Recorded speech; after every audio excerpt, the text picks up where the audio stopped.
What's going on, everybody? And what's going on, folks? And welcome to the most legendary podcast that you could listen out there, or at least one of the legendary podcasts. But I still say, this is my legendary podcast. My name is David, and I'm your wonderful host of the Deconstructing Topic podcast, where we grab a little bit of something and we just deconstruct it so that, hey, listen, you could have a little bit of understanding. And yes, this voice is back. It's been a couple of weeks that I've do my podcast, and I apologize for my beautiful, legendary people. For some reason, hey, here in New York City and throughout the East Coast, Northeast, you already know this winter has been kicking. Poof!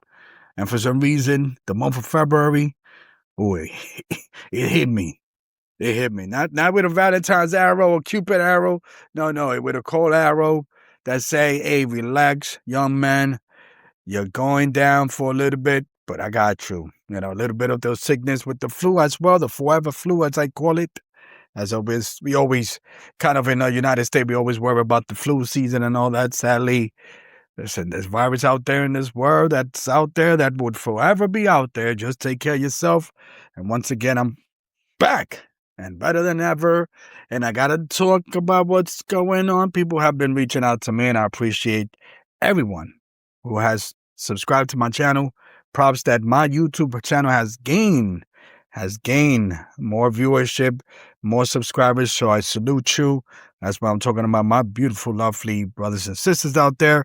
And there's many of people out there have reached out to me and say, hey, David, everywhere. I go to the gym, before I'm doing this podcast, even on my sleep, even on my dream, they all ask me what you think about the whole situation with Iran. And I'm just going to sprinkle it with a little bit of everything without overwhelming anybody. As I always have said, and sadly, it's one of those things that's not just me, but many people. We live in the United States, and I love this country, but United States, with the money that they have with the American taxpayers' dollars, and not only just American taxpayers' dollars, but other ways to gain, the government to get that money so that they could fund conflicts throughout the world. And sadly, it's not that just United States in itself, the government reaps benefit, but they turn the world into consumers. And I always remind people that I remember years ago when Chile, the country of Chile, spent $400 to $500 million on buying some old helicopters from the 1980s. Chile is not known as a military country, but hey, they need some stuff here. They need some choppers. You know what I mean? And the fact is that when United States props up conflicts and war, they also selling their weapons to other countries. So Iran is also a situation that I want to touch bases, but we making it happen. Welcome to the Deconstructing Topic podcast. Feel free to share. Yeah, bring your whole family, everybody that you know, put them here in front of you with this wonderful story, this wonderful voice.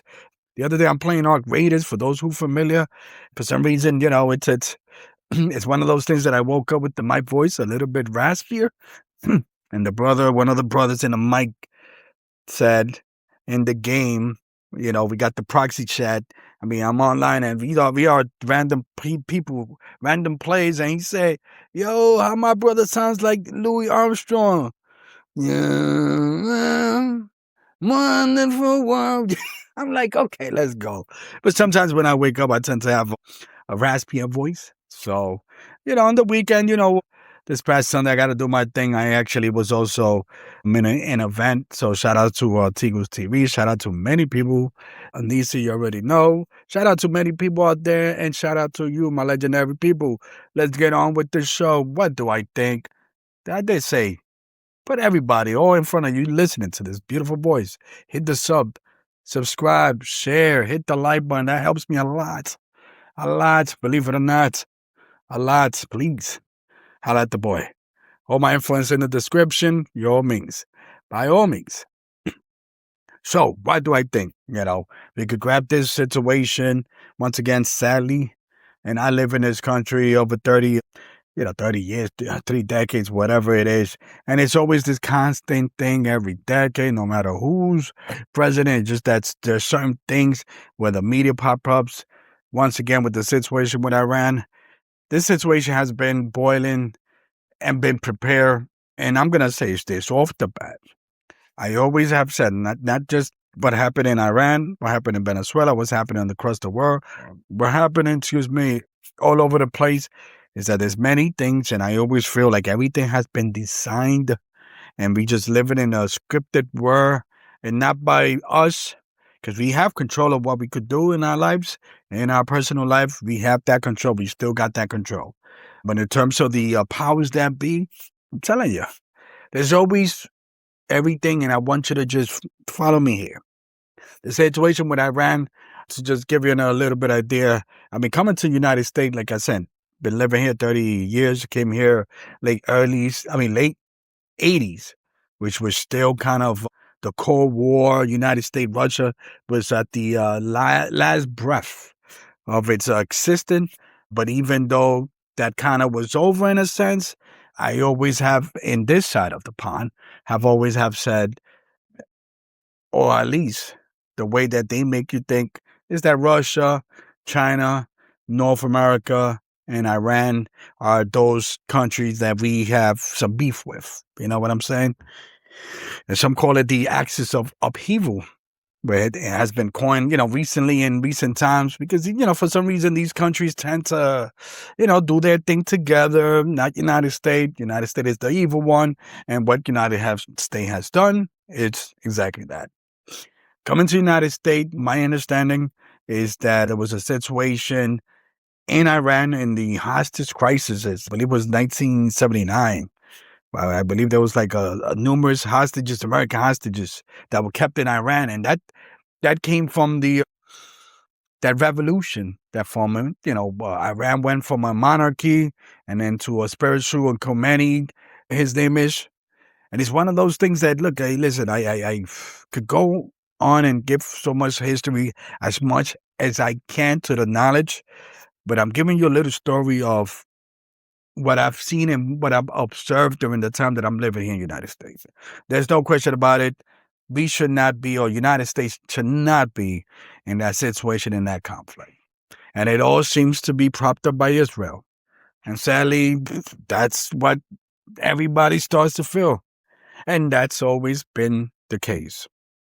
The investment that and I'm not going to say the country, but the power that be in Israel, they always have this constant, because there's always monetary compensation for a lot of politicians. And sadly, the current president at the moment, Donald Trump, sadly, the situation with him and many politicians right now, whether it's Democrat or Republican, is that, I just feel that we just got being side up.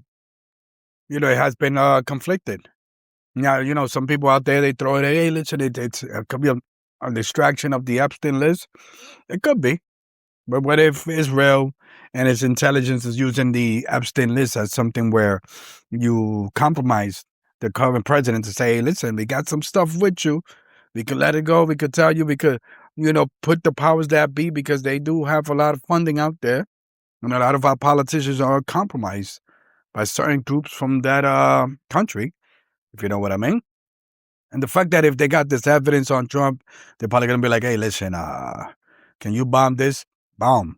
If you look at even the situation with Venezuela, yeah, it could be more deeper than that. But the interesting thing is the fact that Venezuela, and at that time, the president, Nicolas Maduro, was not a fan of Israel.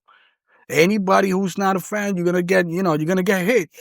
Cuba, sadly, what's going on, they're going to target. Then Israel is going to use the powers, the armed powers of the United States, to do whatever that bidding. And I always have said this is what you get in this country, where you get these two political parties. 80% of the Congress right now at the moment, they get this money from, certain entities. So, that's just one of those things that you could just off the bat be like, okay, if you don't know, now you know. I don't want to hear, people say, oh, well, if Kamala Harris was the president. No, she came out on TV years ago. Now she's changing her tune, that Iran was, United States top enemy. They were selling you a war from the get, but which can you sell the war? You could sell it on the Trump. Because sadly, if you had the war, once again, you always want to leave the war to the party and the Republican Party, because they got nothing to lose. They're still going to gain. The people that got a lot to lose will be the Democratic Party. If the Democratic Party in the last 30 years, if and I'm not saying that their politicians don't get into war or conflict, what I'm saying is it's all the time. See, the Democrats got a lot to lose. If the Democrats was the war machine, and again, and I'm just saying that they silently do stuff because they do vote for certain monies to be sent to Israel, sadly, we wouldn't be having really a Democratic Party. But, the Republicans could actually, how can I say, can maintain that title, that moniker of the party of war. But then if you look at history, at one point it was the Democrats, then it went to Republican, and it all depends on the PSYOP and how it gets co-opted to the media. And sadly, this is how you get for people to vote for both duopoly. You cite people's mind and you fool people's mind. I'm not here. I'm here to help you while you need to unplug yourself from these, what they call the duopoly. If you look at the situation with Iran, again, it goes back to years and years and years ago. And what's interesting is this, how United States play, how can I say, both sides of the fence. In one hand, and just to give you a little backdrop on Iran, it's a predominantly Muslim country. What they call Shia, and they are they're a minority group in the Muslim community, and they're surrounded by other Muslim countries, Saudi Arabia, Yemen, Iraq, which are Sunni. So it's two different beliefs of within that, and it's one of those things that we could bring that angle as well. So that's why Iran does kind of get frowned upon by the other Muslim countries, but they also, my understanding in cases of Yemen and Iraq and other, that they have prompted certain terrorist groups, or what they call terrorist group, Hezbollah, to do the bidding on behalf of the Iran government. So that's another situation too. I think that United States could have actually have thought that, hey, listen, nobody's actually going to back up Iran. Neither Russia or China, which are there too, you could say allies, but it's more like resource allies more than anything. So that's one of those situations there. Again, I always said that there's always been propped up. So in the 80s, you got two different situations here. The Iran-Contra scandal affair, whatever it is basically the United States selling weapons to Iran, right? Illegally, quote unquote. And when I say United States, it's the government. But, they'll be like, oh, no, somebody stole our stuff. But then they'll wind up in Iran. They selling money. So they're making money off Iran to use that in the Contra war, my understanding, Nicaragua in the 80s. So look how this works. All while supporting and propping Saddam Hussein. If for those who remember the Gulf War, Saddam Hussein was enemy number one. But guess what? He was buddies or a puppet of the United States in the 80s when Iraq decided to invade Iran. I'm taking a deep breath because when people ask me about the situation I said to myself, have we not know where we live at? You know what I'm saying? And I think that a lot of times you hear the same thing. Oh, the tax, American tax. And I always say, look, our tax money could go anywhere. We don't know exactly. It could go anywhere. And will go to war, yes. But that's not what's going to hurt you. Because you're always going to pay tax whether it's war or no war. What's going to hurt you is that sadly when we go to war, or when the United States go to war with these countries in the Middle East, whether it's Iraq, Afghanistan, after 9/11, and now what's going on, the price of oil goes up. That means everything goes up. That means that's how you pay the price. Not necessarily taxes. You're always going to pay taxes, regardless of anything. 30%, 40%, you're always going to pay taxes, federal taxes. Always do. That's not the issue. The issue comes down to how they find ways to drain your pockets. And that's the cost of food, the cost of living, the cost of everything because of oil, because of what's going on. And just to give you those two ideas from 1980s, the fact that United States and the powers that be have been propping up on behalf of Israel, right?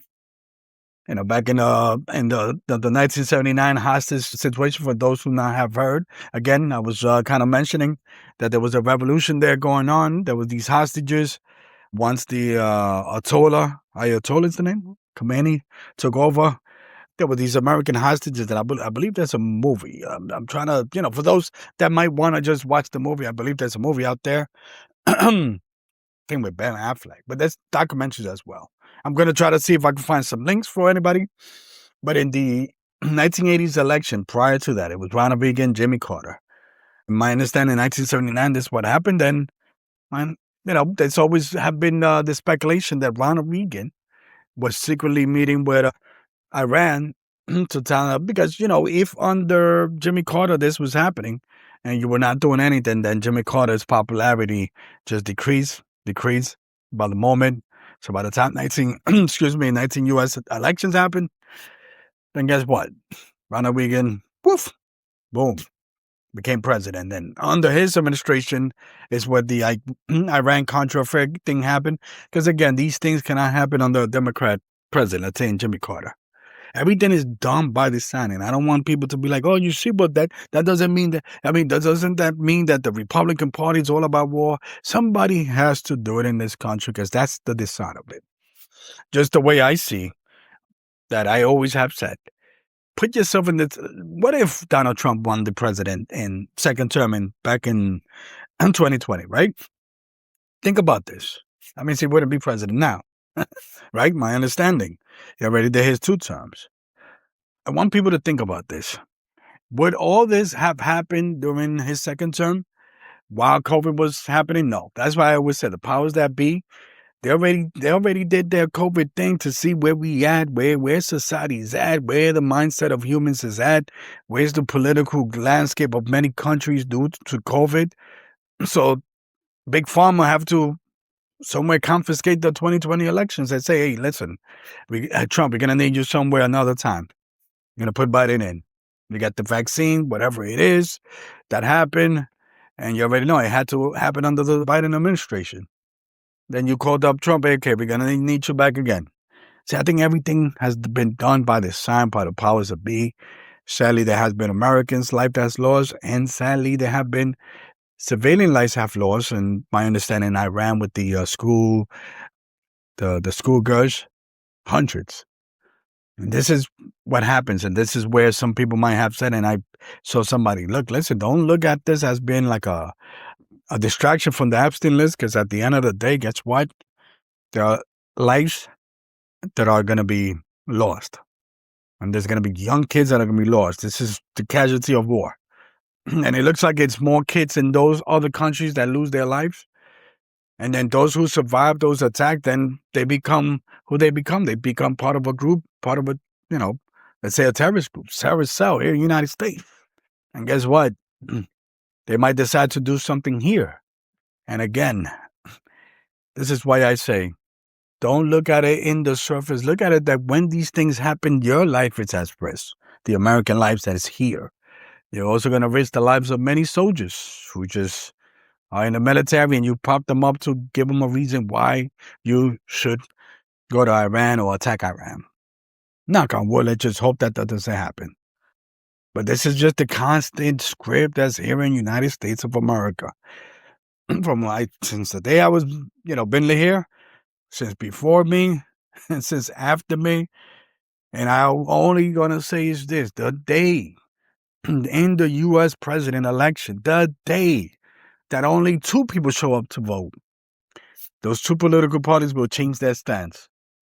But every goddamn institution is responsible for what's going on now. I'm not going to point the finger at just one person.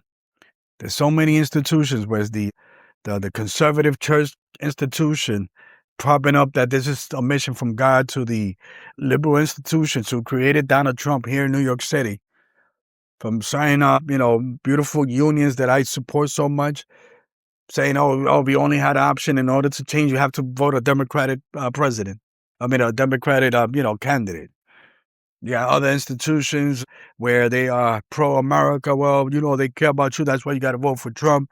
But yet, it seems that that's not the case, because when this individual decides to bomb Iran, guess what? Your pocket's going to get hit. And it's not the taxes. Again, the taxes, you're always going to pay taxes.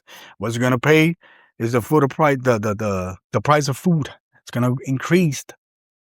And because they increase in order for corporations So, it's all over. And that's what breaks my heart. This is where I created a podcast where I want to, educate everybody on all sides of the aisle to unplug yourself, think on your own. There's so many institutions that are push you to, they always push you. That's why sometimes I always have said that I'm not a fan of culture war. I'm not a fan of certain things because look, they make you turn into consumers. And at the end, you're still going to do the same thing. There's no difference between when you go out there and vote. Really, there's not really no difference between when you continue to vote for the same duopoly, the same thing, because there's people, I'll give you an example. Peter Thiel, which the CEO of Palantir, who's doing his dirty things there under the Trump administration. He's a gay man, right? Part of the LGBT. And under the Barack Obama administration and Biden, he was able to get away and get funding from his company. No one said anything because he's a gay man, LGBT, again, with all due respect. But see what I'm trying to say, show you here, how this works? And now all that money that he got funding from those administration, guess where he's at? Wreaking havoc with Palantir, taking your information, all that good stuff, and you'll be done. Matter of fact, one day you're going to sneeze next to your phone, and your phone's going to send that data to Palantir, and Palantir will know even when you sneeze. And they'll probably send the ice after you just because you sneezed. Funny stuff, but, the reality is that, look, what happened is the hand that washes the other. Please try your best to unplug yourself from the corporate, the CNNs, the MSNBC, the Fox News, the New York Times, the Washington Post. Stay away from the big mainstream news, please. If you feel free to reach out and say, hey, listen, is there an alternative where I could get the information? Absolutely.